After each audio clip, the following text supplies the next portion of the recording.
El objetivo principal es extender la frágil tregua comercial que ha evitado un choque devastador entre las dos economías más grandes del mundo. Las conversaciones se están realizando hoy y continuarán mañana en Estocolmo. El secretario del Tesoro, Scott Bessent, y Jameson Greer, representante comercial de Estados Unidos, encabezan la delegación estadounidense. He Livling, viceprimer ministro de Política Económica, ha liderado las conversaciones a nombre de China. El domingo, antes de reunirse con funcionarios europeos, el presidente Trump insinuó que algún tipo de acuerdo comercial con China podría estar cerca. Le cito: acabamos de llegar a un acuerdo con Japón, como saben, y estamos muy cerca de un acuerdo con China. Eso dijo. El miércoles tendremos nuevos datos sobre el crecimiento económico de Estados Unidos. La estimación anticipada del PIB del segundo trimestre del Departamento de Comercio, además del anuncio del Comité Federal de Mercado Abierto, FOMC, sobre las tasas de interés. Tras la visita sin precedentes de Donald Trump a las obras de la Reserva Federal la semana pasada, con el presidente de la Fed, Jerome Powell, que el presidente admitió abiertamente que formaba parte de su campaña de presión para bajar las tasas de interés, esta será una noticia aún más importante de lo habitual. Se espera que la última ronda de aranceles de Trump entre en vigor el 1 de agosto. En cuanto al PIB, cabe recordar que el primer trimestre mostró que la economía estadounidense se contrajo 0,5%, por lo que el anuncio del miércoles es muy esperado, especialmente a medida que los expertos evalúan el impacto de las guerras comerciales de Trump. Las estimaciones para el segundo trimestre oscilan entre el 1,7 y 2,4% de crecimiento. Se espera que la Fed, mantenga estables las tasas de interés, pero anuncia un recorte de tasas en septiembre. Israel anunció que detendrá diariamente los combates en las zonas de Gaza, en algunas zonas, para permitir el acceso de los palestinos a la ayuda. Esto en medio de la creciente condena internacional por la crisis humanitaria en el territorio. El establecimiento de corredores de ayuda y la reanudación de los lanzamientos aéreos se producen después de que The New York Times informara que el ejército israelí no encontró pruebas de que jamás hubiera robado la ayuda proporcionada por Naciones Unidas. El gobierno israelí tomó la decisión precipitadamente y en estado de pánico, según informó el diario israelí Haaretz en Tel Aviv. Cito: se dio cuenta de que no está más cerca de un acuerdo de rehenes. Estados Unidos abandonó las conversaciones de alto el fuego en Qatar la semana pasada, mientras que los relatos de los palestinos muriendo de hambre han vuelto a la opinión pública mundial aún más en contra de Israel. El Reino Unido y Alemania están considerando endurecer su postura sobre el conflicto después de que Francia avanzara hacia el reconocimiento de un Estado palestino. Fin de la cita. Tailandia y Camboya acordaron hoy, lunes, iniciar conversaciones en Malasia con el objetivo de poner fin a su creciente disputa fronteriza. Las negociaciones se producen tras la decisión del presidente Donald Trump, quien afirmó que nuevos enfrentamientos pondrían en peligro las conversaciones comerciales de ambos países con Washington, lo que refleja la imbricación de la política comercial de Trump con la política exterior estadounidense. Sin un acuerdo comercial, ambas naciones se enfrentan a fuertes aranceles a partir del día viernes. Las multinacionales farmacéuticas gastaron sumas récord en medicamentos desarrollados por empresas biotecnológicas chinas este año. La industria depende cada vez más de China. En lo que va de año, el 18% de todos los acuerdos de licencia en los que una empresa paga por los derechos exclusivos para vender un fármaco en fase inicial a nivel internacional han sido para productos chinos. Los aranceles estadounidenses a Pekín podrían cambiar la situación, pero un experto declaró al Financial Times que cualquier refocalización farmacéutica, cito, no ocurrirá de la noche a la mañana. Fin de la cita. El desarrollo de fármacos en China es barato en comparación con Occidente y China lleva la delantera en innovación biotecnológica. Mientras tanto, las farmacéuticas se empeñan en restar importancia a sus vínculos con China y un grupo de presión enfatiza que la mayoría de las importaciones estadounidenses de ingredientes farmacéuticos provienen de Europa. El secretario de Estado Marco Rubio publicó ayer domingo un contundente mensaje en redes sociales contra Nicolás Maduro. Cito: Maduro no es el presidente de Venezuela y su régimen no es el gobierno legítimo. Eso escribió el alto funcionario en la plataforma X, 2 días después de que su gobierno vinculara a Maduro con el cártel de los Soles. El mensaje de Rubio, replicado por otras plataformas del gobierno estadounidense, señala directamente a Maduro como jefe de esta organización criminal. Según las autoridades de Washington, el cártel de los Soles apoya al cártel de Sinaloa en México y a la organización criminal venezolana Tren de Aragua. El presidente del Consejo Nacional Electoral, Elvis Amoroso, ofreció el primer boletín oficial de las elecciones municipales del día de ayer y aseguró que participó más del 44% del electorado, es decir, 6.273.531 electores activos. El líder chavista Nicolás Maduro aseguró a la medianoche de anoche, tras conocerse los resultados oficiales del Consejo Nacional Electoral, que el Partido Socialista Unido de Venezuela obtenía con el primer boletín 285 alcaldías de las 335 que estaban en disputa en las elecciones municipales del 27 de julio. Maduro aseguró que solo perdieron una capital de estado, la de Cojedes, en la ciudad de San Carlos, donde el ganador fue el candidato del partido regional Vamos Cojedes, Alexander Mireles. Además, recuperaron Maracaibo, donde volverá a gobernar Giancarlo Di Martino, quien fue alcalde de la capital zuliana entre el 2000 y el 2008. Los alcaldes de Baruta y Chacao, Darwin González y Gustavo Duque, respectivamente, mantuvieron sus cargos, mientras que en el Hatillo el ganador fue el abanderado del movimiento ecológico Fernando Malena. En Lechería, estado Anzoátegui, también ganó el actual alcalde de Fuerza Vecinal, Manuel Ferreira, y en el estado Carabobo también mantuvo su puesto el alcalde de San Diego, León Jurado, miembro igual de Fuerza Vecinal. Y a las 9:16 de la mañana vamos entonces con nuestro editorial del día de hoy. Leo estas declaraciones. A un año del 28 de julio del 2024, María Corina Machado ha declarado hoy, y así le cita el diario El País en Madrid: estos últimos 365 días son luminosos.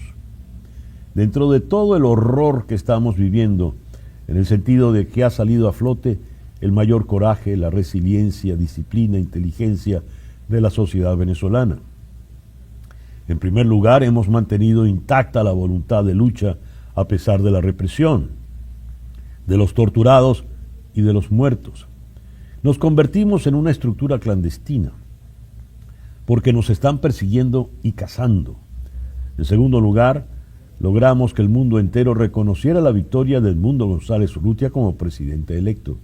Nadie lo duda, pero también que se le metiera grabado a Maduro en la frente lo que es: un violador de derechos humanos que ha cometido crímenes de lesa humanidad y que, según la Comisión Interamericana de Derechos Humanos, comete prácticas calificadas como terrorismo de Estado. Y así es como estas estructuras criminales empiezan a debilitarse y colapsan. Ante este resumen de lo acontecido en este duro y difícil año, el periodista le dice: pero usted está en la clandestinidad, Edmundo González se tuvo que exiliar en España y el chavismo mantiene todo el control.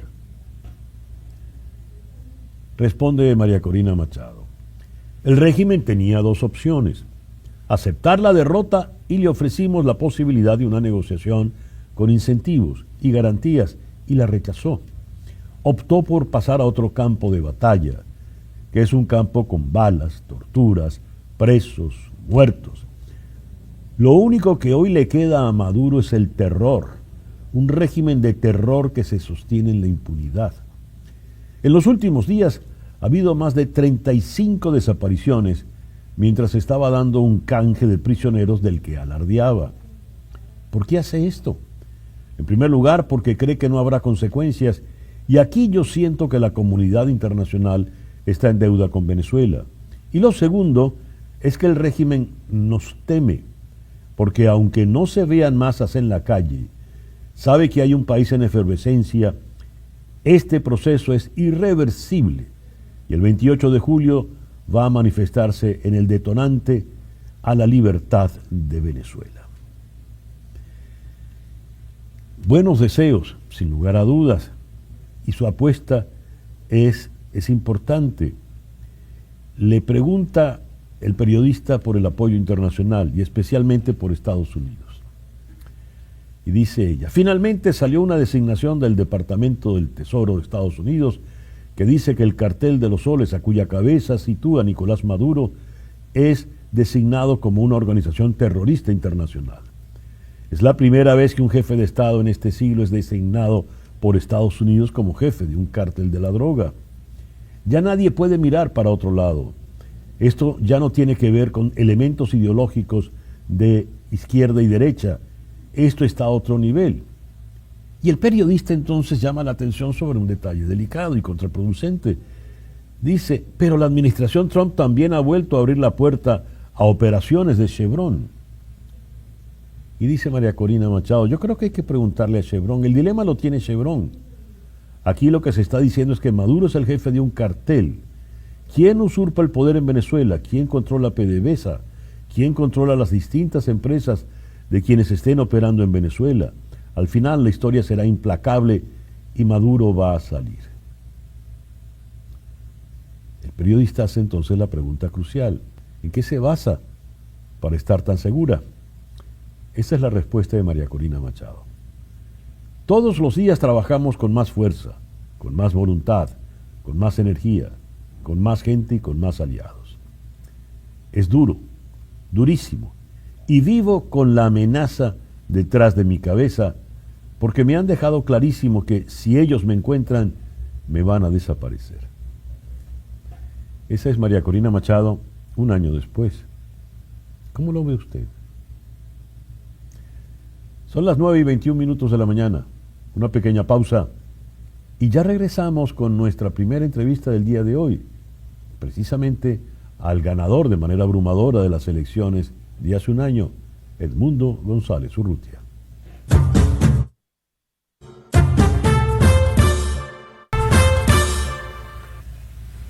Son las 9:24 de la mañana, hora del este aquí en los Estados Unidos. Vamos entonces a la ciudad de Madrid, al otro lado del océano, donde está Edmundo González Urrutia.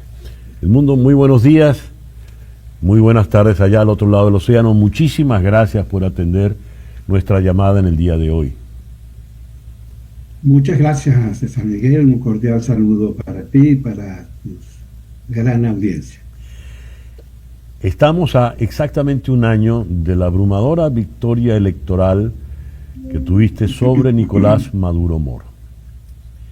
El balance inmediato es que estás en el exilio, María Corina Machado está en la clandestinidad y buena parte de la dirigencia política, si no está en la cárcel, está en el destierro.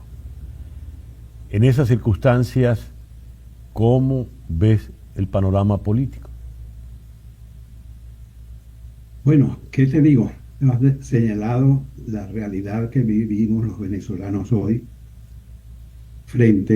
compitiendo frente a un régimen que no tiene respeto a las reglas democráticas, que no tiene ningún reparo en perseguir a los opositores, que hace lo mismo con los medios de comunicación. Aquel que no se plega a sus designios es censurado, sus emisoras cerradas, sus televisoras corren el mismo destino. Esto para nosotros no es nada nuevo. Nosotros seguimos luchando contra una dictadura que no tiene frenos en a nada. Yo recuerdo que en la campaña electoral, saliendo de una concentración que tuvimos en Barquisimeto, en el estado Lara, cuando llegamos al hotel, nos pidieron que esperáramos afuera hasta que fueran las 12 de la noche, algo así. Y que para el desayuno no lo tomáramos en el comedor del hotel, sino que ellos nos los iban a servir en un lugar aparte. Ese es el tipo de situaciones a las que nos vimos enfrentados durante todo el tiempo que estuvimos en esa campaña. Y ahora, bueno, no ha terminado ese acoso, ahora siguen cosas parecidas. Pero eso no nos va a amedrentar. Nosotros vamos a seguir adelante en esta lucha contra viento y marea, porque esto es una lucha que va a llegar hasta el final, como hemos dicho durante toda la campaña electoral. Con la situación tan difícil en Venezuela, mucho de la estrategia política parece afincarse en la ayuda del exterior. En ese sentido, te ha tocado llevar un rol predominante, ¿verdad? Tu experiencia diplomática y tus giras que has hecho, sobre todo por los países de la Unión Europea. ¿Eso en qué se va a traducir, Edmundo? ¿Cómo va a ser el apoyo europeo y en general del resto de países a la causa democrática venezolana? Esos respaldos están allí, van a seguir incrementándose. Los aliados son fundamentales en esta lucha, porque es una lucha contra un régimen que no, repito, no tiene límites. Pero por eso cada país que se suma a nuestro apoyo es un paso más adelante. Y ya lo veremos, ya llegará el momento en que tanto en la OEA como en otros espacios internacionales seguiremos recibiendo los respaldos necesarios para llegar a cumplir con el mandato de la voluntad popular expresada el 28 de julio. Edmundo, hablas del apoyo de estos países. En el 2019 y el 2020, durante el gobierno interino, ese gobierno interino que encabezó Juan Guaidó, llegó a tener el apoyo de más de 60 países en el mundo, el reconocimiento abierto de más de 60 países. Sabemos qué ocurrió. ¿No se corre el riesgo en esta oportunidad de que todo termine también en humo? Vamos a seguir adelante y nosotros estamos convencidos de que este es el camino correcto y que esta es la línea que vamos a seguir, la línea estratégica que vamos a seguir hasta que consigamos recuperar la voluntad popular y que hacer respetar los resultados de las elecciones del 28 de julio. Entre el apoyo Sí, perdón. Yo no sé si tú has seguido los comunicados del Departamento de Estado. Ya te iba a comentar eso precisamente. Iba a ir allá. Si ves el texto del comunicado de ayer, puedes observar que es un lenguaje completamente distinto al de anteriores comunicados. Este es un lenguaje mucho más duro, directo, y es eso lo que tienen que tener en cuenta el régimen para que abra el espacio que corresponde y podamos iniciar una transición democrática a la que no haya lugar de dudas. Ese lenguaje duro, el decir que Nicolás Maduro Moros es un narcotraficante, el líder del cartel de los soles en complicidad con el cartel de Sinaloa, en la práctica, ¿cómo se va a traducir? Esa declaración, nada menos que del secretario de Estado, ¿en qué se traduce en la práctica? En la práctica se traduce a que eso va a ir generando una pérdida de los apoyos al régimen. Yo estoy seguro que en sectores importantes del país, declaraciones como esta harán pensar mucho el respaldo al régimen a aquellos que todavía están en esa línea. Eso tiene que tener una reacción importante en el seno de las Fuerzas Armadas. Cuando lean este comunicado y lo observen, que se dice claramente que el cartel de los Sones está apoyado por el gobierno, mira, esto es un llamado de atención muy directo que anteriormente no lo habíamos visto. ¿Qué espera Edmundo González Urrutia de Estados Unidos? Que continúe en esa línea de respaldo y apoyando la causa democrática venezolana, que eso es lo que va a abrir las puertas para la recuperación del país. Y del concierto de países de América Latina tan variopinto, tan desigual, ¿qué espera? Bueno, lo mismo, a excepción de los sospechosos habituales. O sea, yo no espero un cambio de parte de los gobiernos de Cuba y de Nicaragua y eventualmente de Bolivia. Pero sí, el resto de los países están completamente claros en la línea de respaldo a la candidatura que ganó las elecciones el 28 de julio y que esa es la voluntad popular que se expresó sin ningún tipo de problema. Esa voluntad popular, eso es lo que hay que hacer respetar. Ha habido intercambios de rehenes, de presos, han salido unos cuantos presos políticos, pero no ha salido tu yerno. ¿Qué nos puedes decir de él, Edmundo? Claro, eso es una cosa insólita, porque eso no es un secuestro directamente. Claro que es un secuestro a Rafael, pero el objetivo de eso es contra mí. Eso es para quebrarme a mí, para que yo abandone la causa y la lucha por la recuperación democrática y dejar ese espacio libre. Rafael no tiene absolutamente nada que ver con la política.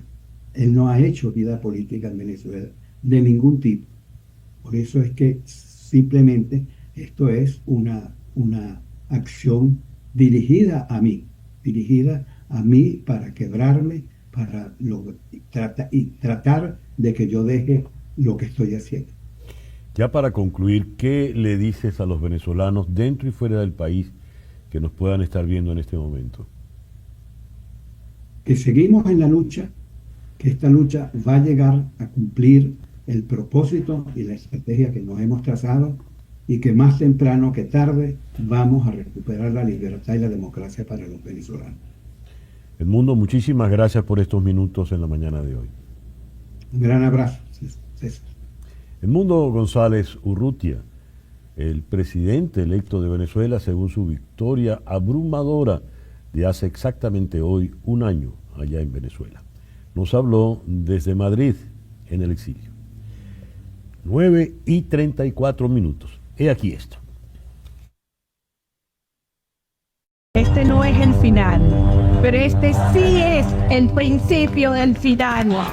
Todos lo saben, everybody knows. Ese es el título de un documental que ha realizado el portal La Gran Aldea. Hablemos con el director de La Gran Aldea, Alejandro Hernán. ¿Qué es este documental? ¿Cómo lo hicieron? Es un documental que narra la historia del 28 de julio desde los protagonistas que fueron las personas de a pie, el tejido social que creó el 28 de julio, esas pequeñas historias que fueron las que juntas permitieron esa gesta ciudadana, fueron registradas por nosotros en el documental y digamos que es un testimonio directo de cómo se hizo la gesta del 28 de julio, de cómo se vivió ese día de principio a fin y de lo que lamentablemente vino después de ese día. Es decir, es una pieza audiovisual que reúne a ciudadanos de a pie y que también reúne, por supuesto, declaraciones, testimonios y comentarios de protagonistas políticos como María Corina Machado, Juan Pablo Guanipa, etcétera. ¿Por qué el título? Todos lo saben. Por dos razones. Primero, es un poco jugar con la opacidad que hay en Venezuela. Es decir, a pesar de que la propaganda gubernamental ha querido imponer una narrativa distinta, hasta el último venezolano sabe, hasta el último ciudadano del barrio más recóndito, del pueblo más lejano de Venezuela, sabe que Maduro ese día recibió una paliza. También es un homenaje a la gente en el sentido de que, a pesar de que en Venezuela ya no se transmite información real por ningún medio importante, ya no hay estadísticas porque el régimen las ha bloqueado, ya no hay información en ningún sitio distinto a las redes sociales y a los medios digitales, bueno, la gente de a pie, todos los venezolanos conocen, padecen y saben de primera mano la crisis generalizada que hay en el país. Entonces, todo el mundo sabe que Maduro recibió una paliza y todo el mundo sabe la crisis gigantesca que hay en Venezuela a pesar de la propaganda y de la desinformación. Nosotros tenemos que seguir, nosotros no podemos resignarnos, nosotros no podemos decir hicimos todo lo posible y no lo logramos. No, hicimos todo lo posible, logramos vencer, logramos demostrar ese triunfo y tenemos que cobrar. Y el cobrar significa hasta el final. Y a las 9:37 de la mañana vamos ahora a Londres, donde está el profesor de Ciencias Políticas en la Universidad de Londres, Francisco Carballo. Francisco, muy buenos días, muchas gracias por atendernos en el día de hoy. César Miguel, muy buenos días para ti. Francisco, se ha producido el encuentro entre Starmer y el presidente Trump allá en Escocia. ¿Qué información manejas en este momento? Está por terminar o acaba de terminar. Pues un encuentro muy extraño en el sentido de que primero parecía como que Starmer estaba entrando en territorio norteamericano, que el resort de golf de Trump era una especie de continuación de la Casa Blanca en Escocia. Y después los malabares que está tratando de hacer Starmer para posicionar tres cosas que le son importantes. La primera es que a pesar de que hay un acuerdo comercial con el Reino Unido, el acero queda desprotegido y está tratando de que la buena relación que cree tener con Trump le ayude a tener un mejor acuerdo en relación al acero. Lo otro es Ucrania, poner presión para que Trump se vaya separando de Putin, cosa que tuvo algunas palabras contra Putin, pero no es necesariamente claro que lo haga. Y la tercera es algo que hablábamos hace un par de días contigo, César Miguel, en relación a que en el Reino Unido empieza a haber mucha presión para que Starmer le siga los pasos a Macron y reconozcan al Estado de Israel. A Starmer le cuesta mucho trabajo el asunto. ¿Perdón? Al Estado de Palestina. Perdón, al Estado de Palestina, sí. Y a Starmer le cuesta mucho trabajo, en parte por dos razones. Una, porque su crecimiento como político fue luchando contra Jeremy Corbyn, que era daba un apoyo muy total a la causa palestina. Y la otra es que el gran capital político que Starmer cree tener hoy día es su relación con Trump. Entonces, de alguna manera, supongo que tras bambalinas lo que le está pidiendo a Trump es que si acaso se atreve a hacer el movimiento de reconocer al Estado palestino, no lo tome demasiado en contra de él. Ahora, la observación que hiciste me parece extraordinariamente aguda, Francisco. Pareciera que el señor Trump ha trasladado la Casa Blanca a sus campos de golf en Escocia. En un viaje ya por sí muy curioso, porque la razón, o al menos la gran justificación, no es un viaje de Estado, sino por sus negocios personales en materia de campos de golf. Allí él ha logrado que Europa acepte resignadamente 15% de aranceles. Y ahora en ese contexto viene la reunión con Starmer. Realmente, ¿cómo evaluarías esta gira de Trump allá a Escocia? A ver, creo que lo primero, lo que dices, que es sumamente interesante, el estilo de gobernar de Trump, que es realmente sui generis, insólito, muy distinto a todo lo que estábamos acostumbrados. Es un tipo que desdibuja las fronteras, las distinciones entre la vida pública y la vida privada. Por un lado está vacacionando, por el otro lado es un patrón que va a ver cómo están sus intereses allá, y por el otro lado está haciendo alta política. Sobre todo, como dices, lo que era realmente importante era la reunión con Ursula von der Leyen. Entonces, esto es muy curioso, ¿no? No se sabe nunca cuándo Trump habla en términos de sí mismo y cuándo es el presidente de Estados Unidos, cuándo es el empresario, cuándo es el funcionario público. Entonces, eso en sí es interesante. Lo que creo que la gran razón por la que está en Escocia es esa reunión con von der Leyen. Seguramente el trato entre Europa, Bruselas y Washington estaba muy avanzado y se necesitaba este careo. Y yo creo que de ahí salió esta vacación un poco forzada. Y por otro lado, el tratado con Bruselas es muy beneficioso para Trump, es un gran triunfo, ¿no? Nadie se lo puede disputar. Sin duda. Sí. Y le va a costar mucho a Ursula von der Leyen. Los periódicos europeos, desde la mañana, de Alemania, Francia, España, Italia, están echando tiros por lo que va a costarle a las empresas europeas este tratado. Y leyendo el tema sobre Gaza, Trump, en ese estilo un poco indolente, dice: la prioridad, hay mucha gente muriéndose de hambre, por lo que uno ve, dice, a ver, quiero leerlo textualmente: esos niños parecen tener mucha hambre, pero estamos dando mucho dinero y mucha comida, y otras naciones están ahora dando un paso al frente. ¿Qué va a terminar pasando en Gaza? ¿Cómo podemos interpretar estas palabras tan particulares del señor Trump? Creo que después dijo que la gran parte de la ayuda se la estaba robando Hamas. Sí, pero ya se comprobó que al parecer no era eso el punto. No era eso, por supuesto. Lo que pasa es que con Trump la verdad es la que se ajusta a lo que él quiere decir en un momento específico. Es muy complicado. Ahora, lo que sí se empieza a hacer claro en el mundo es que hay cada día más oposición a esta. Pues yo creo, hoy hace unas horas, una NGO, una organización no gubernamental respetada en Israel, declaró que lo que estaba haciendo su ejército era equivalente a un genocidio. Así que esto sigue creciendo y yo creo que de alguna manera van a tener que dar un paso al lado, ¿no? Esto no puede continuar así.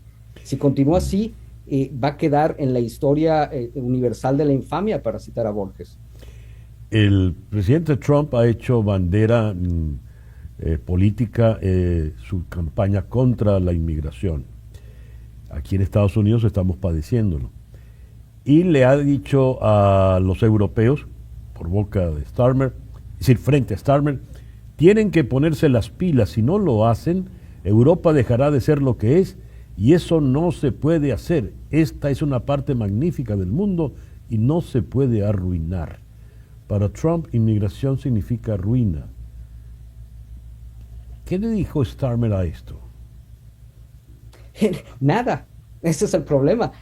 Aceptó el cumplido porque dijo, bueno, lo siguiente que dijo Trump es que ustedes están haciendo un buen esfuerzo para parar la inmigración, y Starmer lo tomó como un cumplido que va a usar después como un argumento contra la extrema derecha que le está presionando para hacer más contra la inmigración. Es terrible. Dijo que la gente que llegaba a esta ciudad, a este país en botes, en lanchas desde el continente, eran, esa frase que le gusta usar en español, bad hombres, que eran gente que los países mandaban a los más malos y los más estúpidos. Esto es textual lo que dijo.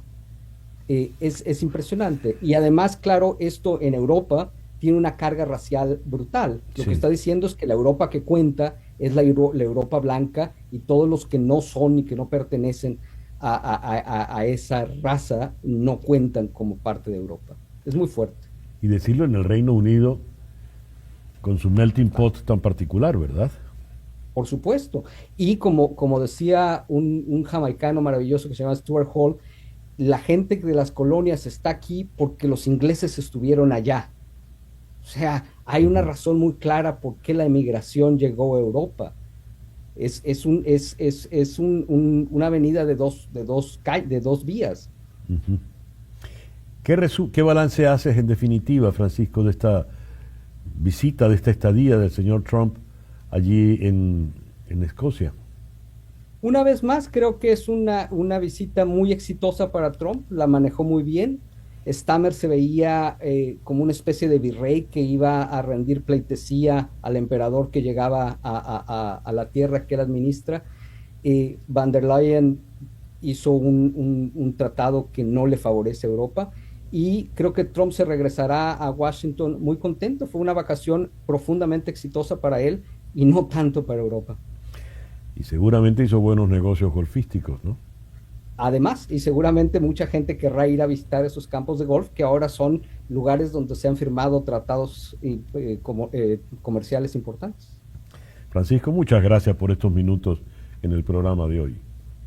Un placer, César Miguel. Buenos días. Buenos días. Francisco Carballo es profesor de Ciencias Políticas en la Universidad de Londres. Una pausa y ya regresamos en Conexión. Este es el momento más sabroso de la mañana. Pequeños de Tequemoch, crujientes por fuera, queso derretido por dentro. Del congelador a tu boca en minutos. Pídelo ya, tequemoch.com. Envían a todos Estados Unidos. Es tequemoch.com.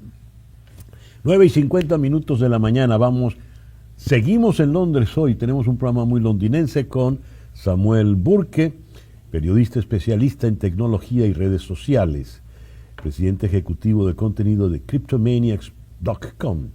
Samuel, muy buenos días, muy buenas tardes allá al otro lado del océano. Gracias por estar con nosotros en esta mañana. Qué bueno estar contigo de nuevo, César Miguel. Samuel, leo lo siguiente. El viernes la Duma en Rusia aprobó una ley de censura que introduce multas para cualquiera que sea sorprendido buscando o accediendo a contenidos oficialmente etiquetados como extremistas. La amplia legislación no se detiene ahí, sino que también impone sanciones por promover servicios de VPN, herramientas en las que muchos rusos confían para eludir la censura del gobierno y acceder a información bloqueada. Esto parece un panorama de Orwell y es un panorama que, por ejemplo, conocen los venezolanos porque algo parecido tienen en Venezuela. ¿Qué está ocurriendo en Rusia con esta nueva ley, Samuel? Bueno, es algo que ha estado pasando poco a poco, paso a paso, no se sorprende para nada y siempre usan el pretexto de contenido extremista. El ejemplo clásico en Rusia es Mein Kampf, la biografía de Adolf Hitler. Pero hay tantas categorías de contenido que también prohíben. Estamos hablando de música, libros, canales de noticias que critican al gobierno, documentales, también contenido religioso. Así que supuestamente es este contenido extremista, como los libros de los nazis, pero tiene llega a muchas partes de la sociedad, digamos. Religioso. ¿Qué tipo de contenido religioso puede ser considerado extremista, Samuel? Bueno, el ejemplo tan interesante aquí es cualquier publicación del grupo de los Testigos de Jehová. Claro que estamos muy acostumbrados en América Latina, Estados Unidos, aquí en Londres, a ver miembros de este grupo religioso en las calles, tocando las puertas, pero hasta publicar algo pequeño de este grupo, por ejemplo, hacer un post en las redes sociales con texto de este grupo religioso, ya no se permite en Rusia. A ver, el ciudadano ruso, ciudadano del común, el llamado ciudadano de a pie, ¿qué tipo de información maneja cotidianamente? Habiendo circunstancias como la guerra en Ucrania y otra serie de conflictos en Europa y en el resto del mundo. Claro, o sea, yo siempre digo que los seres humanos no somos tan distintos uno del otro. El venezolano, el estadounidense, el ruso, están buscando contenido de varios tipos. En el caso que mencionas, creo que es muy importante notar que dos grupos o dos medios de comunicación, Medusa y PROC-E, estos grupos son medios independientes de investigación sobre corrupción en Rusia que también han informado bastante con respecto a la guerra en Ucrania. Este contenido ya también es contenido prohibido, porque son grupos que informan, investigan, critican lo que está haciendo el gobierno. Entonces, claro que como periodistas, esto es lo que más nos preocupa a nosotros, César Miguel. Samuel, si hiciéramos una comparación con los tiempos de la Unión Soviética y aquella censura tan férrea que había en ese momento, ¿es más o menos igual lo que está ocurriendo ahora? Sí, pero diría que es distinto porque es digital. Hay Claro. muchas personas de esas épocas, de esa época más bien, que me han dicho que no podían confiar ni siquiera en el vecino, hasta a veces en los propios miembros de su familia, porque uno nunca sabía quién era espía del gobierno, quién diría por un poquito de dinero, tu secreto al gobierno. En este caso, todo pasa digitalmente. Por eso el gobierno está tratando de cerrar estos servicios de VPN, de los cuales hemos hablado bastante, desde Venezuela hasta Rusia, para sacar información sin la censura de un gobierno. En este caso, en vez de usar el vecino, están usando estos servicios, o más bien limitando estos servicios para que no se puedan aprovechar de información de afuera. Es decir, que quieren controlar cada palabra, cada mensaje, hasta cada pensamiento de lo que pasa en el mundo digital, y en ese aspecto sí es muy similar de lo que pasó en el pasado ahí. Ahora fíjate, Samuel, cuando entramos en el terreno digital, ¿qué tan controlable es el mundo digital? Porque ya vimos lo de los VPN, que fue una especie de recurso para burlar los primeros controles. La experiencia venezolana que tenemos puede servirnos. Pero qué tan fácil o qué tan difícil puede ser bloquear información digitalmente? Es cada vez más fácil. Hace unos años, por ejemplo, en Venezuela hablábamos de los VPN, se puede acceder todo con estos, pero ya los gobiernos desde Egipto hasta Irán, hasta Rusia, bueno, se han puesto muy listos para limitar y controlar estos servicios. Por eso es cada vez más fácil, porque pueden controlar legalmente con las leyes como la cual nos acabas de informar Ujú. aquí en tu noticiero. Con estas prohibiciones, nada más tienen que ir con un presentador como tú, por ejemplo, César Miguel, decir, no se puede decir esto y tienes que seguir la ley, porque esto sí es una ley, no es algo que invente el gobierno en el momento. Van a usar las leyes para decir que no se puede publicar esta información. Samuel, muchísimas gracias por estos minutos en el programa de hoy. Qué bueno hablar abiertamente contigo. Sí, afortunadamente sí, con total libertad. Muchas gracias, Samuel. Samuel Burke es periodista especializado en tecnología y redes sociales. Nos habló desde la ciudad de Londres. Como decía, hoy tenemos un programa muy londinense. ¿Alguna vez te has preguntado qué podría inclinar la Tierra, aunque sea unos pocos centímetros? Aunque parezca mentira, los humanos lo estamos haciendo ahora mismo. Entre 1993 y el 2010 extrajimos unas 2.150 gigatoneladas de agua subterránea, principalmente para riego y agua potable, suficiente para llenar 860 millones de piscinas olímpicas.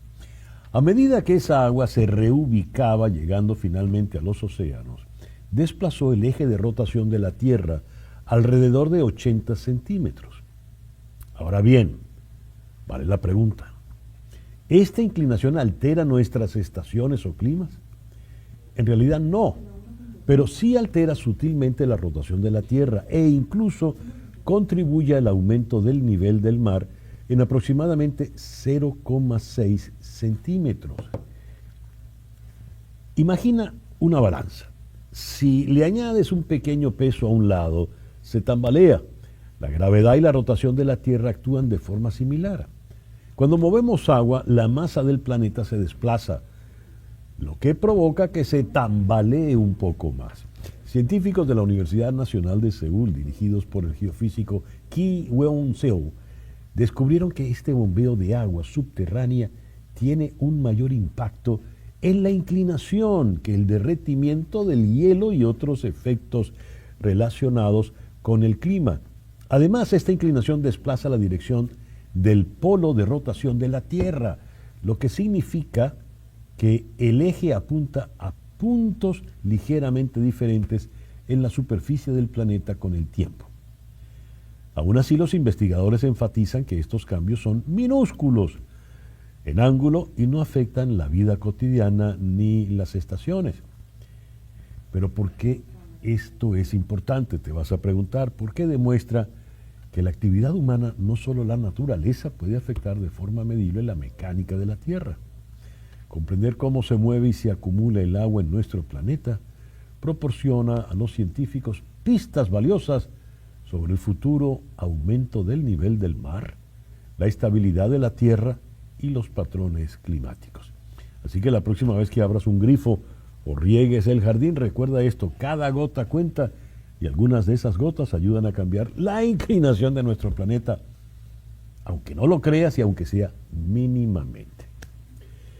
Bien, ahora aquí en Miami vamos a conversar con Robin Peguero, quien es candidato al Congreso en Washington por el Distrito 27 de Florida. Robin, muy buenos días. Muchísimas gracias por estar con nosotros en la mañana de hoy. Buen día, placer estar contigo. Robin, leo acá, eres fiscal de homicidios, investigador de los sucesos del 6 de enero y eres un estadounidense de primera generación. ¿Cuál es tu experiencia como fiscal de homicidios? ¿Qué significa ese oficio tan particular? Sí, yo fui fiscal de homicidio, ex fiscal de homicidio ahora, lo hice por 7 años aquí en este distrito. Y lo que hice fue proceder con cargos contra personas violentas para asegurar nuestras calles. Eso es lo que tenemos que volver como gobierno, hacer lo básico. Y una de esas cosas es proteger a la ciudadanía aquí en este país contra los enemigos domésticos como los extranjeros. El Distrito 27, ¿qué comprende? ¿Este distrito qué abarca? Sí, tenemos Coral Gables, South Miami, Pinecrest, todo ese lugar, todo este sitio. Es el distrito. Yo creo que va a ser un escaño competitivo. La gente está harta porque votaron por bajar los precios las elecciones en noviembre, y personas como María Elvira Salazar no le están poniendo atención a la economía, a crecer en la economía, sino está poniendo atención en quitarle el seguro médico a la gente, y creo que eso no fue lo que votaron. ¿Por qué habría que votar por ti y no de nuevo por María Elvira Salazar? Primero, yo siempre he tenido una pasión por el servicio público. Mis padres vinieron a este país, mi papá de la República Dominicana, mi mamá de Ecuador, y la primera cosa que hicieron cuando llegaron fue alistarse en el ejército de los Estados Unidos. Y como acabas de decir, en cada etapa de mi vida yo he elegido servir como fiscal de homicidio o como investigador del 6 de enero, del ataque al asalto al Capitolio. Pero me estoy postulando ahora porque María Elvira Salazar no está trabajando para nosotros, y los floridanos están pagando el precio en sus cuentas, en sus cheques, en su día a día. Los precios siguen altos, los salarios siguen bajos, y mientras que el presidente deporta a nuestros vecinos sin el debido proceso, María Elvira Salazar se queda callada, guarda silencio y no dice nada, o si no, dice que el presidente es como Lincoln. Dijo que el presidente Trump va a hacer con la inmigración lo mismo que Lincoln hizo con la esclavitud. Eso es ridículo. Y también tenemos personas en jaulas en Alligator Alcatraz, y ella dice el otro día, dijo que está pretty good en inglés, o decir más o menos bien, tener a esas personas, a esos seres humanos en jaulas. Eso no me parece justo y es por eso que me estoy postulando. ¿Qué vas a hacer puntualmente en todos esos casos que has dicho, Robin? Yo creo que tenemos que arreglar nuestro sistema de inmigración roto. Claro que sí, fortalecer la frontera. Claro que sí, deportar a los criminales violentos. Pero sí que no deportar a las personas que se han establecido en este país, que son trabajadoras, que tienen hasta hijos estadounidenses, que han pagado impuestos, que han contribuido a la economía. Esas personas sí merecen quedarse aquí en este país. Y también tenemos que extender programas como TPS para las personas que han huido de la violencia política, como los cubanos, los venezolanos, los haitianos. Es importante que brindar alivio a esas familias que se han establecido en este país, que son nuestros vecinos y nuestros colegas. ¿Qué le dices a los venezolanos puntualmente que votaron? He de decirte, Robin, mayoritariamente los que pueden votar, los ciudadanos venezolanos ya nacionalizados aquí, votaron por María Elvira Salazar. Sí, votaron por Trump, pero no votaron por esto. Están hartos de lo que está pasando, porque querían, votaron por algo específico, que fue que bajaran los precios, que se enfocara en la economía, no que se enfocara en quitarle el seguro médico a las personas que ella acaba de hacer en votar en favor de esa ley cruel y fea, y no también deportar a las personas trabajadoras que no tienen antecedentes criminales. Eso no fue lo que votaron. Entonces, creo que ellos están cambiando su forma de pensar, aunque han apoyado a la señora Salazar o al presidente anteriormente. Quieren un balance, quieren equilibrio en Washington, D.C. Y lo que necesitamos tener es un representante honesto, claro y auténtico. Y eso es lo que voy a hacer. Voy a escuchar al pueblo.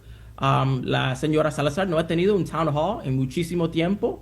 Es tiempo tener a alguien que no habla con doble cara, que no dice algo en Washington, una cosa en Washington y algo diferente aquí cuando está en nuestra comunidad. La señora Salazar dice que Alcatraz Alligator es pretty good. ¿Tú qué dices de Alcatraz Alligator, Robin? Lo tenemos que cerrar. No es pretty good tener personas, seres humanos, en jaulas. No es pretty good que han sacado de la calle y metido a las personas ciudadanas en Alligator Alcatraz, han metido veteranos que han servido a este país. Hasta el otro día tenían un muchacho de 15 años en Alligator Alcatraz. No es una solución seria al problema que tenemos en este país de la inmigración. No necesitamos fotos llamativas o Alligator Alcatraz. Lo que necesitamos son soluciones serias, que es fortalecer la frontera, que es deportar a las personas que lo merecen, pero también proteger, brindar alivio a las personas, a las familias, a personas cubanas, venezolanas, que han huido de la violencia política. Tenemos que protegerles, porque esta es nuestra comunidad. ¿Qué nos dices con relación a estas redadas que lleva adelante ICE de manera indiscriminada, con los funcionarios con los rostros tapados? ¿Qué podrías hacer en ese caso, Robin? Sí, eso no es seguir el debido proceso. Tenemos que actuar conforme a la ley. Yo hice eso como fiscal. Mira, como fiscal hay reglas y al final de un juicio puede ser que la persona sea condenada o no. Y a mí el resultado fue legítimo si actuamos en conforme a la ley. Tenemos que hacer lo mismo en inmigración. Deben seguir la ley y cuando termina, sí, lo deportan a la persona porque hay suficiente prueba.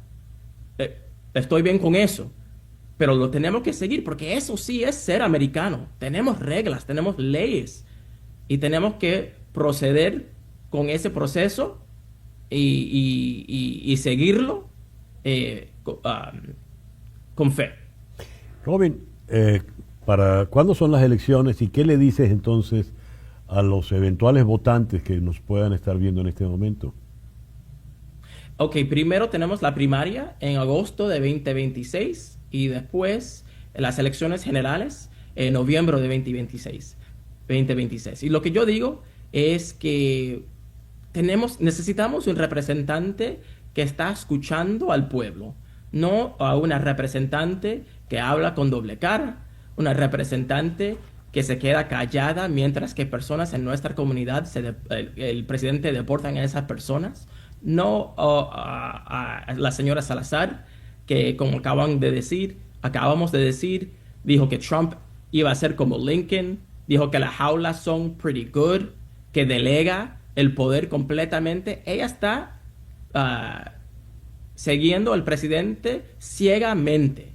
Ella dice que se lava las manos y dice que delega todo al presidente en cuanto a la inmigración. Eso no es hacer su trabajo. Ella tiene que confrontar al presidente y no seguirlo, no estar completamente alineada con él, porque es nuestra representante, no el representante del presidente. Robin, muchísimas gracias por estar con nosotros en el programa de hoy. Muchas gracias a ti. Tenga buen día. Robin Peguero es candidato al Congreso por el Distrito 27 de Florida. Hacemos una pequeña pausa y al regreso, nuestro foro de hoy. ¿Qué es la terapia de choque en el amor? Ya regresamos.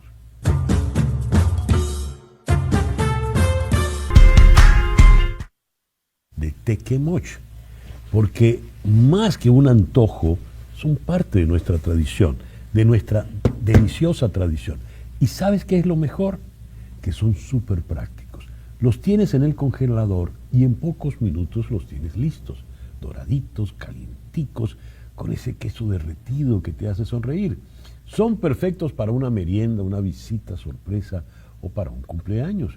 A todos les encantan. Ordénalos online o visita nuestra tienda. Despachamos a todos los Estados Unidos.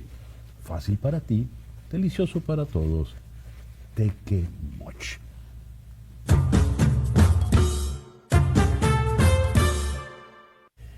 Y ahora vamos a hablar de terapia de choque en el amor. La terapia de choque, también llamada contacto de choque en el amor, es una estrategia que busca abrir los ojos de uno de los miembros de la pareja de manera abrupta. El propósito es hacerle consciente de las fallas, problemas y el sufrimiento en la relación, hasta que la persona no aguanta más y la ruptura es definitiva. No obstante, este comportamiento está estrechamente ligado con la toxicidad en los vínculos, donde los involucrados adoptan roles pasivo-agresivos que prolongan los conflictos. Suena fuerte esto de terapia de choque en el amor. Vamos a abordarlo con la psicóloga clínica Nathalie Vallet en Madrid y la terapeuta matrimonial y familiar fundadora de Safe Place Therapy, Catalina Fortich, en Weston. Catalina, muy buenos días, muchísimas gracias por estar con nosotros en el programa de hoy. Muchas gracias. Nathalie, vamos a comenzar con Nathalie, que es la que está más lejos de nosotros. ¿Qué es terapia de choque en el amor, Nathalie? Perdona, César Miguel, no te escuchaba, ahora sí te escucho. Muy buenos días. Buenos días. ¿Qué es terapia de choque en el amor, Nathalie? Vale, la terapia de choque en el amor hay que empezar por decir que no es una estrategia psicológica, que no está estudiada, que no tiene respaldo científico. Es un concepto, es una definición que se ha puesto tendencia en redes sociales, que invita a aquella persona o aquel integrante dentro de la relación de pareja, una relación de pareja que no está funcionando y que no se siente capacitada para irse, a que se quede y aguante de forma pasivo-agresiva, aguante el maltrato, aguante la disfuncionalidad dentro de la pareja, que no ponga límites, que resista al punto que llegue a cansarse de tal forma que sea capaz de irse de manera abrupta y poder romper por completo.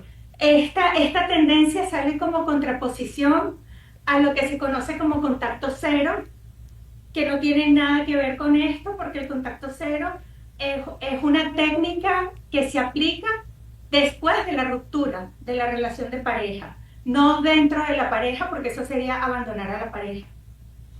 ¿Tú cómo lo ves, Catalina, por favor? Curiosamente, ese término, no terapia, es el término de sanar, de la cual no veo nada de que sane este tipo de terapia que se está formando más como en el área social, popular de la gente, no necesariamente algo que esté acompañado de una terapeuta. Veo que hay mucho riesgo como terapeuta de por sí, me alerta mucho que esto haya cogido tendencia, ya que puede tener consecuencias negativas a largo plazo. Creo que es una manera a corto plazo, mediano, de quedarse en una relación viendo que de pronto hay rasgos de hasta de abuso y qué puede implicar eso a largo plazo. Es curioso que le ponen un término a esto que ha sido un patrón ya de relaciones por muchos, muchos años. No necesariamente esto es algo nuevo, pero le están poniendo un término y le están tratando de racionalizar algo que no es un patrón sano para poder evitar, entre comillas, un dolor a largo plazo. Sin embargo, hay mucho sufrimiento dentro de esa relación hasta que el cuerpo aguante. Natalie, por favor, dame un ejemplo de esta terapia de choque en el amor. Estaríamos hablando de algo tan absurdo como la pareja que engaña, el hombre que engaña a la mujer y la mujer descubre la infidelidad y lo acepta y lo perdona, y luego a eso se le suma que el hombre llegue tarde y no le dice nada, y que no le ayude en casa y no dice nada y acepta y no pone límites. Estamos hablando de normalizar el maltrato. Pero allí, ¿quién está aplicando la terapia de choque? ¿Él o ella? Él, ¿no? En teoría ella, porque le está permitiendo al maltratador que la maltrate al punto que llegue a generar un dolor tan intenso que llegue el momento en el que se vaya. Y lo que no se está tomando en cuenta aquí es que una conducta repetida se aprende y se puede convertir en hábito. Entonces, a lo mejor la persona lo que está es aprendiendo a aceptar y a tolerar el maltrato. Y puede ser que eventualmente esta relación se acabe, pero nadie dice que este patrón no lo vaya a repetir en sus siguientes relaciones. Pero, a ver, ¿por qué me voy a ir yo de una relación? Si digamos yo soy un infiel crónico, ¿verdad? Y me gusta. Entonces, mi pareja me lo está aceptando. Me acepta que llegue tarde en la noche, que, en fin. ¿Por qué me voy a ir de esa relación de pareja si la tengo muy fácil? A ver, ¿cuál es tu opinión, Catalina? Pues en teoría, la que está aplicando esa terapia de choque es la que está aguantando hasta el punto del límite de irse. No es para la persona que está haciendo el maltrato. O sea, esto es para la persona que está diciendo, voy a quedarme aquí hasta que me duela tanto y voy a hacer un duelo dentro de mi relación, entre comillas, para evitar un dolor después. Ya cuando yo llegue a ese límite, ya yo he sanado, o ya yo no siento dolor o rabia o un apego hacia esa persona. La otra persona ni enterada está, simplemente está siguiendo su vida, sus patrones, y en teoría la que se va a ir eventualmente, si es que se va, porque no hay garantía que hasta qué punto aguante esa persona ese maltrato. La teoría es que se va esa persona ya cuando sienta que no aguanta más. Catalina, ¿y eso no es masoquismo? De cierta manera, sí, yo lo vería de esa manera. También una falta más allá, más para profundizarlo, es un apego inseguro. Es una persona que tiene un apego o ansioso, donde no quiere dejar esa relación, o también es una persona de pronto evitativa que no sabe afrontar, o una mezcla. Ahí está el apego inseguro, que tiene sus extremos. Entonces es una persona que ya viene a una relación con un tipo de patrón de apego Eso viene desde la crianza, desde la niñez, desde qué tipo de apego recibió. Entonces, esto es una persona que no ha trabajado ese apego de una manera sana, con un acompañamiento para poder realmente ver de dónde viene esa necesidad de no poder soltar de un vínculo que ya es nocivo para ti, pero te sigues quedando porque sientes que tú no puedes aguantar el dolor que viene de una decisión más concreta de tu parte. ¿Por qué, te pregunto, Natalie, se ha hecho viral, ha cogido auge esta terapia de choque en el amor? Porque a las personas, porque pareciera que resulta más fácil para el público buscar soluciones rápidas o recetas de cómo vivir la vida que buscar ayuda terapéutica y hacer un trabajo profundo. Una persona que está dispuesta a aceptar el maltrato con tal de no irse de una relación es una persona que a nivel individual tiene un trabajo grandísimo que hacer, porque probablemente tiene una herida de abandono gigantesca y probablemente aprendió que a través del maltrato es que se quiere. Y esa persona primero tiene que sanar ella antes de poder hacer cualquier otro trabajo dentro de una relación de pareja. Una cosa es que la pareja esté a punto de romperse y no estén preparados para separarse y quieran trabajar para intentar resolver las diferencias. Y el trabajo de los terapeutas de pareja es acompañarlos a llevar ese proceso hasta que lo resuelvan, ya sea separándose de una forma saludable o resolviendo sus conflictos y manteniéndose juntos y creciendo como pareja. Y otra muy diferente es, por libre, decidir quedarse en una situación de maltrato, porque el maltrato no solo es físico, el maltrato es emocional y el maltrato desgasta y debilita. Debilita la identidad, debilita el autoestima, debilita la forma en cómo nos percibimos al mundo, capaces o no de resolver un conflicto. Y resulta que somos muy libres de irnos de aquellos lugares en donde no nos sentimos bien. Y más en las relaciones afectivas, en donde de lo que se trata es de querer y cuidar al otro y de acompañarse para que los dos sean y crezcan juntos. No en donde alguien te va a hacer menos. Yo confieso que me suena un tanto absurdo esto de la terapia de choque en el amor. Uno sabía de la terapia de choque psiquiátrica, que fueron prácticas descartadas hace ya décadas y eran sencillamente sumamente crueles, eran para llegar a extremos. Pero en el caso del amor, por lo que estoy oyendo, es uno que ejerce una terapia de choque sobre el otro, porque si los de la pareja, los dos, deciden caerse a terapia de choque, eso va a ser una batalla atómica, ¿verdad? ¿Qué sentido tiene eso, Catalina? Creo que lo que están diciendo los que lo están promoviendo, y ojo, no lo está promoviendo ninguna terapeuta, como dijo Natalie, Natalie, esto no es una terapia, una modalidad que esté científicamente comprobada que funcione. Yo creo que es un término que le pusieron a un patrón que ya ha existido por mucho tiempo. Yo me voy a quedar en esta relación, pase lo que pasa, y yo creo que hoy en día están racionalizando esto como una medida de yo no sufrir y de como de volver a un tipo de control dentro de una relación que yo estoy siendo manipulada o donde yo no siento control, y es una manera como de racionalizar, hasta de minimizar lo que esté pasando en una relación. Y tiene sentido que para ti no tenga sentido, porque a la final sigue sufriendo, o sea, sigue un dolor ahí que si estás tratando de evitarlo a largo plazo, en realidad lo que estás evitando es un trabajo interno que deberías hacer. Natalie, dijiste, la persona antes de ir a esa terapia de choque debería sanar ella, más ¿cómo sana?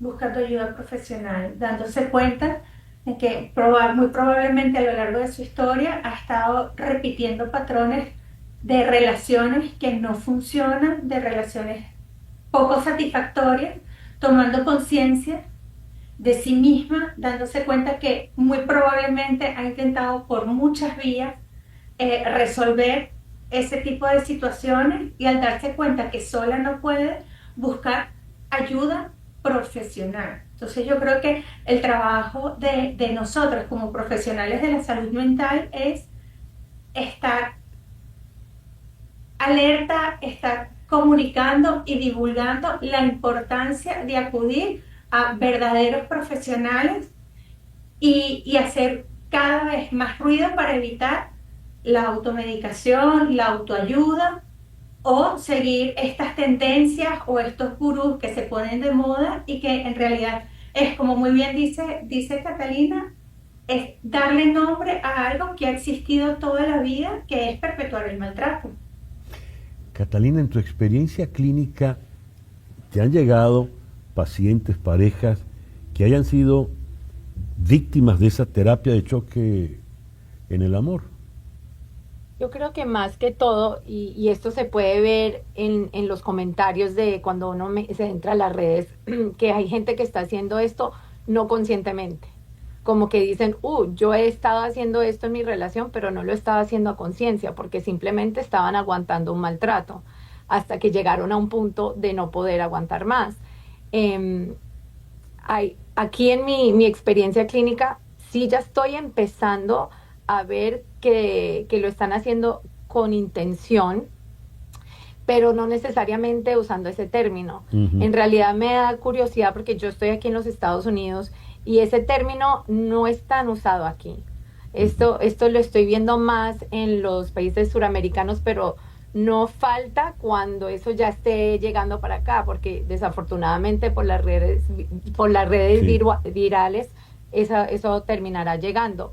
Pero por lo general sí, lo que uno ve es relaciones donde aguantan y aguantan y aguantan porque no saben cómo hacer un vínculo sano. Entonces ahí viene nuestro trabajo como terapeutas, es ayudarles a entender, a diferenciar una relación y un vínculo sano a un vínculo no sano y cómo cada uno está contribuyendo a eso a su manera, así sea por no participar o por aguantar. ¿Cómo ha sido en tu experiencia clínica, Nathalie? A ver, al igual que Catalina, hasta ahora no he tenido el primer paciente que me diga específicamente que intentó una terapia de choque.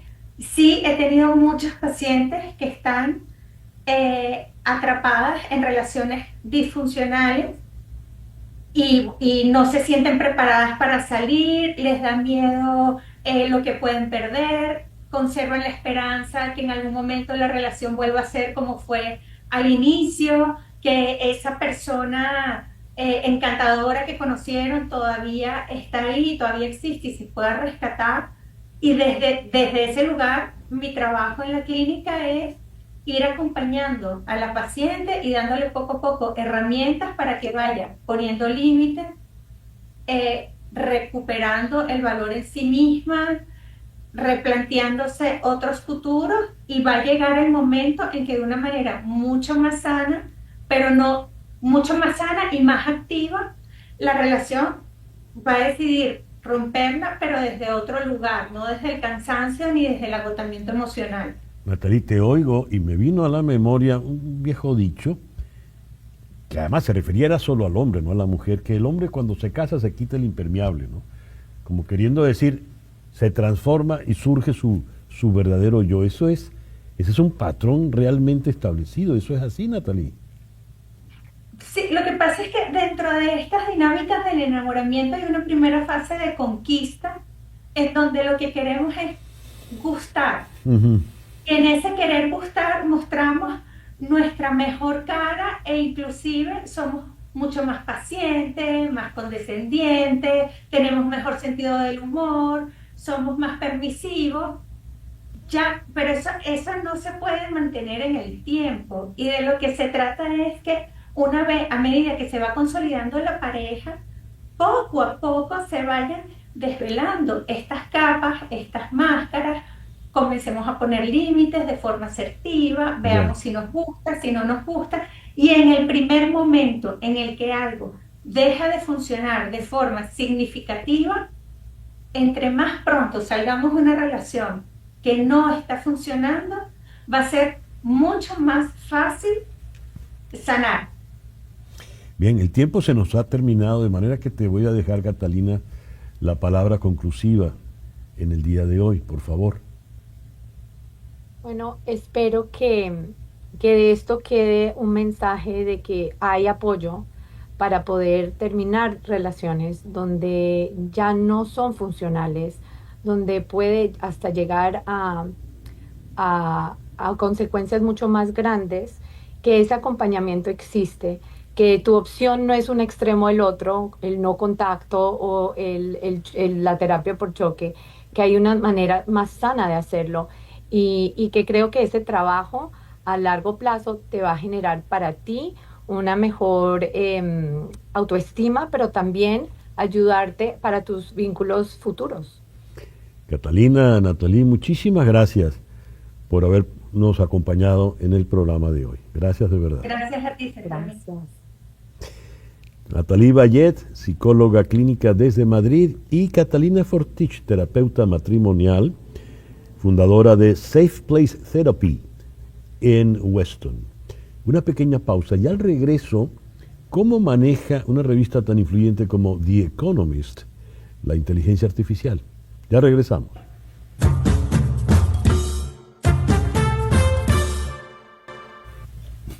Los pequeños tequemoch, crujientes, listos, en minutos y sin complicaciones.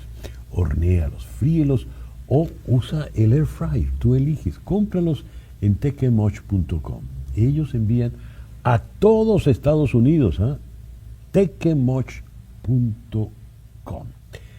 Son las 10:36, regresamos a Londres y hoy vamos a conversar con la doctora Parvati Subbiah. Espero haber pronunciado bien el nombre de Parvati Subbiah. Perfecto, César. Gracias, Perfecto. Parvati. Con el acento en la A y todo. Ah, qué bien. El detalle está en que Parvati Subbiah se llama, su nombre completo es Parvati Alejandra Subbiah Marcano. Es decir, ese segundo nombre, ese segundo apellido, nos tiran el ancla para acá. Parvati, para mí es un honor inmenso conocerte y poder conversar contigo, porque quiero informarle a nuestro público que Parvati está en Londres y ha sido designada encargada del ámbito de investigación, la jefa del laboratorio, nada menos que The Economist. Yo creo que la revista más influyente en todo el mundo. ¿Qué se supone que tienes que hacer tú en esto, Parvati? ¿Qué está a tu... A ver, que el placer es mío, que llevo escuchando tu programa desde que tengo 5 añitos. Pero honestamente sí, a ver, soy encargada del laboratorio de IA. Y bueno, en vista a los próximos 5 años, lo que va a ser la IA dentro de la revista y dentro del producto que usa la gente, porque la mayoría de las personas que usan o que leen The Economist hoy en día ya no lo hacen tradicionalmente de la revista impresa, sino de la revista digital. De todo lo que tiene que ver con los productos que van a usar la IA generativa, sí, voy a estar desarrollando, investigando y también, bueno, formando un equipo, porque es un equipo que realmente no existe. Este es el primer rol y ahora yo voy a tener que construir este equipo en los próximos meses. ¿Y qué pretende The Economist? ¿Cuáles son las expectativas que tienen contigo? En la práctica, ¿qué debes hacer? Sí, a ver, en la práctica yo llevo la parte técnica, digamos, la parte de la programación. Y eso significa que mientras no tenga un equipo de ingenieros, yo voy a estar haciendo parte de la ingeniería yo misma, que es muy normal. Tienen sí, digamos que 2 ramas quieren investigar, la del audio y la del vídeo. Entonces, ¿qué va a significar el audio y el vídeo generado? Que no va a estar escrito por un periodista, sino que va a estar generado por la IA. Entonces, eso requiere en una revista de cara al público, es muy diferente. La IA generativa que se usa, yo creo, más a menudo en las empresas es ayudando o incluso en la revista como The Economist, estaría ayudando a los editores a escribir igual o a decidir qué parte de la noticia es importante, qué parte de la noticia no es importante. En cambio, mi trabajo en este caso es cómo podemos usar las tecnologías más nuevas, ¿no? Y de eso se trata el laboratorio. ¿Qué parte del vídeo generativo, qué parte del audio generativo podemos usar? Queremos hablar, sí, imagínate, uno de lo que tuve que hacer para entrevistar, todas las entrevistas que hice en The Economist, una de ellas es habla con uno de los periodistas de The Economist. Y eso es un vídeo interactivo en donde estoy hablando con esa persona, pero esa persona es un avatar. Y cómo hago que ese avatar suene, en este caso, imagínate, fueras tú, César. tengo datos históricos de cómo hablas tú, de cómo te has expresado, las ideas que te interesan, y lo más difícil desde el punto de vista técnico es cómo hago que la IA suene a César Miguel Rondón, no que suene a la IA, por ejemplo, ChatGPT, que es el que la mayor parte de la gente conoce. Entonces eso tiene una cantidad de recursos técnicos que tengo que usar para que eso sea medianamente parecido a ti. Ahora, fíjate los riesgos que supone eso, porque no es un problema de apariencia, es un problema de que tendría que, yo no sé, a veces yo no sé cómo pienso, ¿verdad? No sé cómo llego yo a alguna conclusión, pero eso tendría que saberlo ese instrumento que tú vas a diseñar. Es correcto, César. A ver, la idea es, y por eso son proyectos de 2 a 3 años vista, porque necesitan una cantidad de tiempo que tiene que poner el editor mismo o el periodista mismo a revisar las respuestas que genera la IA. Entonces, yo construyo el programa, digamos, con los datos que tengo de no solo como tú has escrito, sino como tú, por ejemplo, hablas, que a veces hablamos con, por ejemplo, o bueno, o todos estos pequeños, todo eso lo necesito para que sea medianamente como un ser humano y no sea como que está leyendo algo. Y ahí, después que yo entreno al modelo con eso, yo te lo doy a ti como periodista y te digo, mira, esto se parece en algo. Si esto fuera la respuesta y tú le estás preguntando cosas, se parece a lo que tú dices, y tú muy lentamente vas diciendo sí, no, sí, no.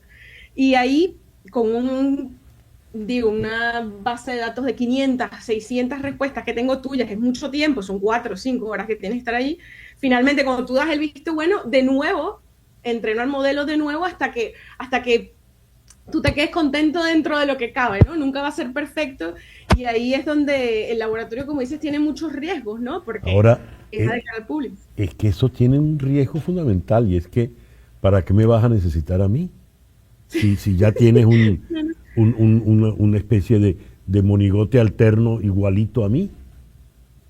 Sí, es que esa yo creo, para mí, y bueno, y fue parte de la discusión que tuve, digamos, en decidir que yo iba a hacer el puesto. Para mí lo importante, además, The Economist, si te recuerdas, no tiene de hecho el nombre de los periodistas, muchas veces.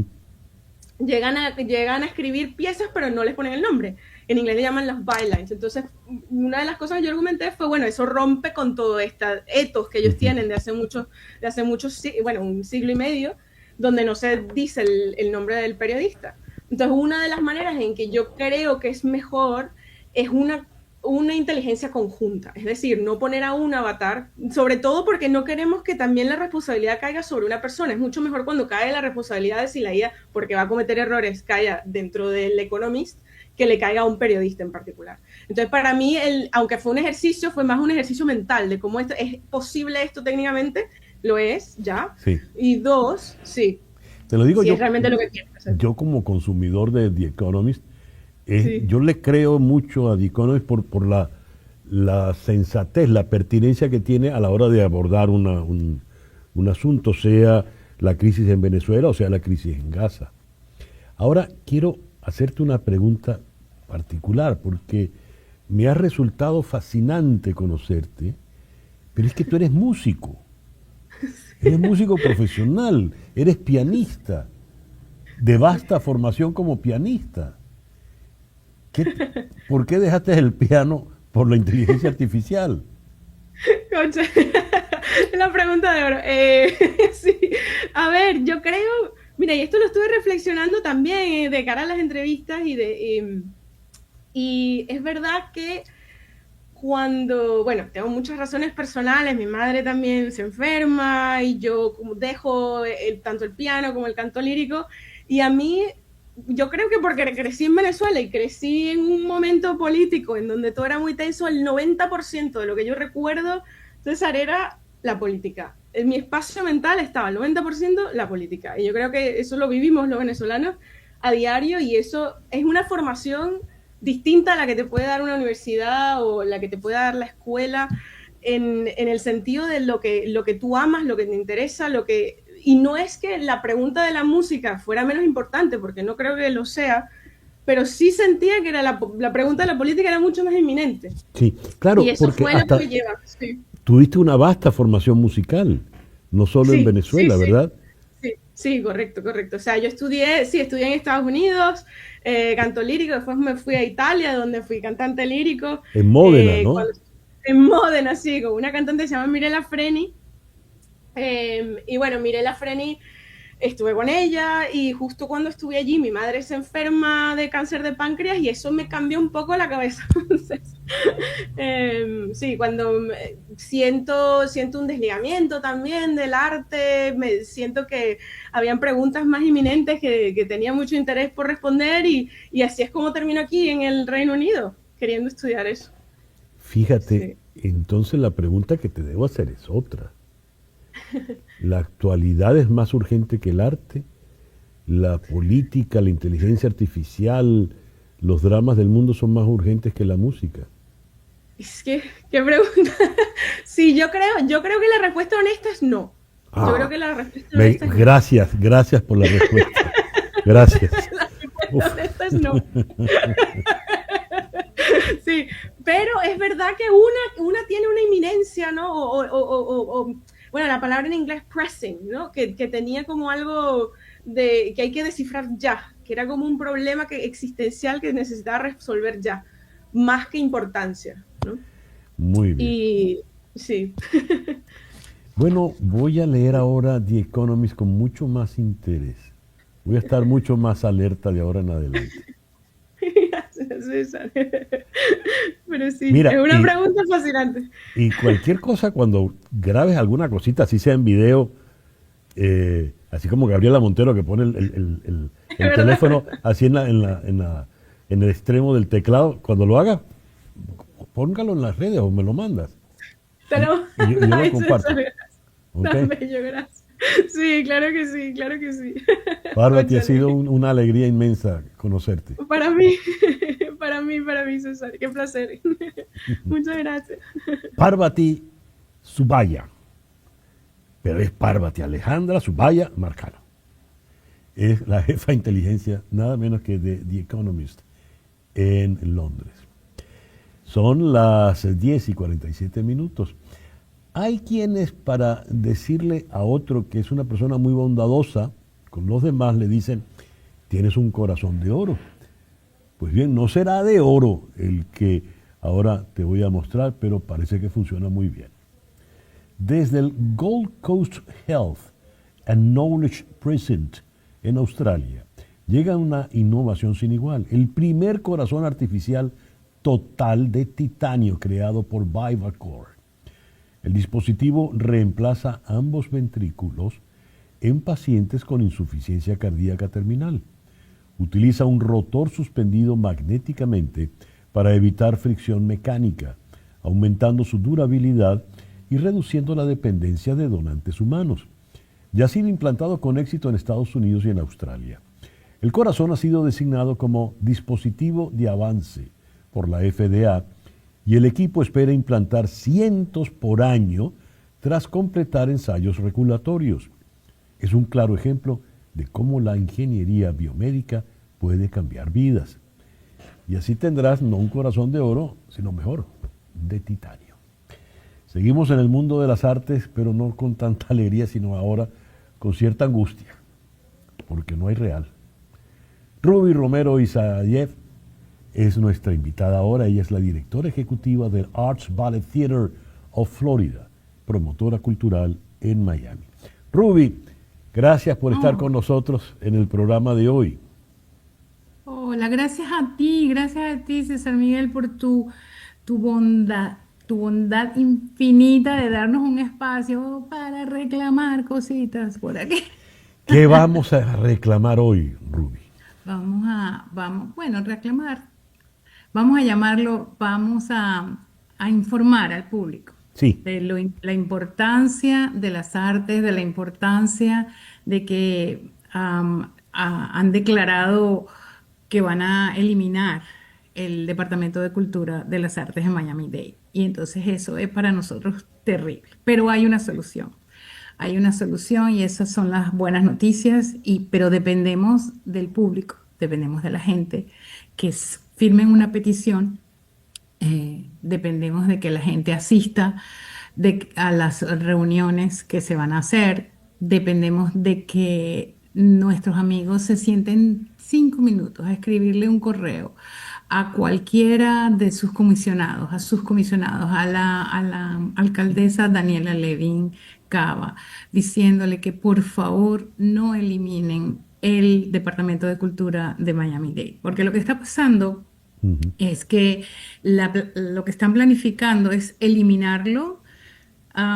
Dicen que solamente un 50%, pero que lo van a poner debajo de la alfombra, vamos a llamarlo así, de las bibliotecas, y por un asunto presupuestario, y yo lo entiendo, es entendible que hay problemas de presupuesto, pero lo que no se están dando cuenta que al eliminar un departamento tan importante y tan fuerte como el de Miami-Dade, ¿cómo lo vuelves a restablecer? Cuando dices, Ruby, cuando dices ellos, ¿quiénes son ellos?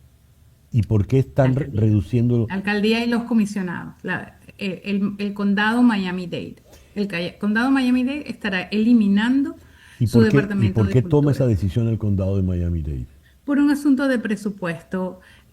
Realmente las razones bien intrínsecas no las sé, porque siempre he considerado que la alcaldesa Daniela Levin Cava ha sido una amiga de las artes. Sí, sí. Entonces no estamos entendiendo muy bien los que estamos de este lado, que somos los artistas, que somos los productores, que somos los que ofrecemos este tipo de servicio al público en Miami-Dade. No sabemos muy bien exactamente qué es lo que está pasando, pero ella lo anunció el 15 de julio pasado, donde ella presentó un presupuesto que es devastador para las artes. Y si este presupuesto es aprobado, que se tiene que llevar a la reunión con los comisionados el día septiembre 4 y el día septiembre 18, se hacen dos reuniones, y se aprueba, estaremos eliminados. Entonces no habrá arte, no habrá teatros, no habrá la parranda, no habrá ballet, no habrá la ópera, ¿sabes? Es fuerte, es muy fuerte.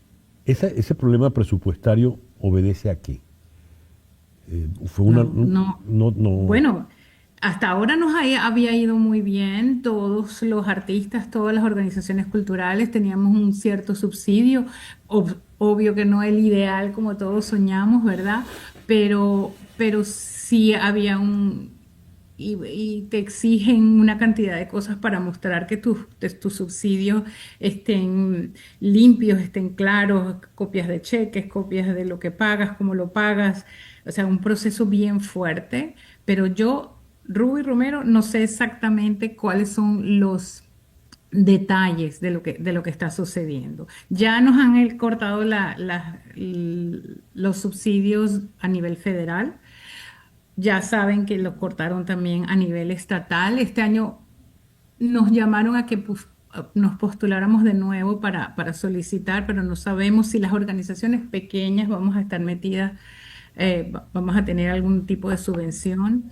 Lo que sabemos es que tenemos 2 años que no tenemos apoyo de ningún tipo, y ahora con el único que contábamos, que era con el Departamento de Cultura de Miami-Dade, ahora está tomando esta decisión. Y nos tiene a todos bien atribulados. Entonces, nuestra campaña en este momento, porque hay cosas, me imagino que mucho más profundas al futuro, pero en este momento, lo que te queremos pedir, y por eso te agradezco esta oportunidad, es que nuestro público haga 2 cosas. Uno, que firmen la petición. Mis redes se llaman Ruby la Única, pero hay muchas redes ahorita de muchos artistas que tienen esa petición, se pueden comunicar conmigo y yo les mando el link para que lo firmen. Y luego está la importancia de que se sienten 10 minutos a escribirle una cartita, 5 o 10 minutos a escribir una cartita a su comisionado de su distrito y le diga, mire, de esta manera nos hemos beneficiado nosotros de las artes. Mis hijos reciben educación artística de alguna manera, porque como ya saben, no hay dentro de la educación regular en los colegios, no hay esa educación artística. La que hay es porque la llevamos nosotros. Nosotros pertenecemos también a un grupo que ha sido maravilloso, que es el Arts Access, que nos ha permitido a muchas organizaciones ir a escuelas públicas a llevar las artes gratuitamente para las escuelas públicas. Estamos beneficiando más de 30,000 muchachos en el condado de Miami, desde North Miami Beach hasta casi que Los Cayos. Entonces es importante que nos ayuden a que los comisionados sepan que esto es importante, Sí. que no se cierren los teatros, que esto va a afectar, no solamente va a afectar a los artistas o a los productores de espectáculos, esto va a afectar al que hace las luces, al que cose a la señora que cose el vestuario, al que pinta el telón, al que le vende la pintura que pinta el telón. Ruby, esto afecta al que consume el arte, que somos todos nosotros. Todos. Mira, mi papá decía que para que el político entendiera la importancia de las artes había que apagar la música 24 horas. Y cuando él decía apagar la música, significaba que tú prendías el radio y oías las noticias sin música. Oye bien, las noticias sin música. Una película sin fondo musical. Que el timbre no te suene. Cuando ella dice su papá era Aldemaro Romero. Gracias por la cuñita. Imagínate un día que tú no tengas música. Señores, todos los que estamos trabajando en todo lo que ustedes ven alrededor de ustedes, fueron a una escuela de música, fueron a una escuela de ballet, de teatro musical, de canto, de baile. Es importante. Y como digo yo, cuando tú estás deprimido, sobre todo nosotros las mujeres, pero yo sé que los hombres también lo hacen, se van de compra, se compran un pantalón nuevo, se compran una camisa nueva, se compran un vestido nuevo y eso les llena el alma. Me compré mi camisa nueva, Ustedes no entienden que cuando ustedes van al teatro a ver una obra es lo mismo. Ustedes van, compran una entrada, ven una obra de teatro y se llenan el alma con eso. Ruby, ¿a dónde deben escribirte para tener más información? Mira, pueden contactarme por mi Instagram, que es Ruby la única, Ruby con Y, Ruby la única. Y también pueden contactarme a nuestro correo del ballet, que es abtflorida@gmail.com. Muy bien. abtflorida@gmail.com. Ahí yo les puedo ayudar personalmente y les puedo poner en contacto con otras personas que estamos haciendo esto. Estamos muchos artistas y muchos productores trabajando en esto, en lo que llamamos una alianza de acción artística de Miami-Dade, con nuestros compañeros de otras compañías de danza, de otras compañías de teatro, de música, de otras compañías. Es una cuestión unificada. Lo que a mí me aterra, César Miguel, es que cualquier tontería, bueno, vamos a llamarlo tontería, pero cualquier banalidad en las redes se hace viral. Nosotros tenemos desde el jueves tratando de tener 3,000 firmas y apenas vamos por 2,000. Bueno, ya vendrán las otras 1,000. Y bien, Ruby Romero y Said, este martes en Conexión, impacto de tarifas en Europa, este martes en Conexión, el impacto de las tarifas a Europa en los consumidores estadounidenses. Este martes en Conexión. Gracias por permitirnos estar allí y tengan todos el mejor día posible.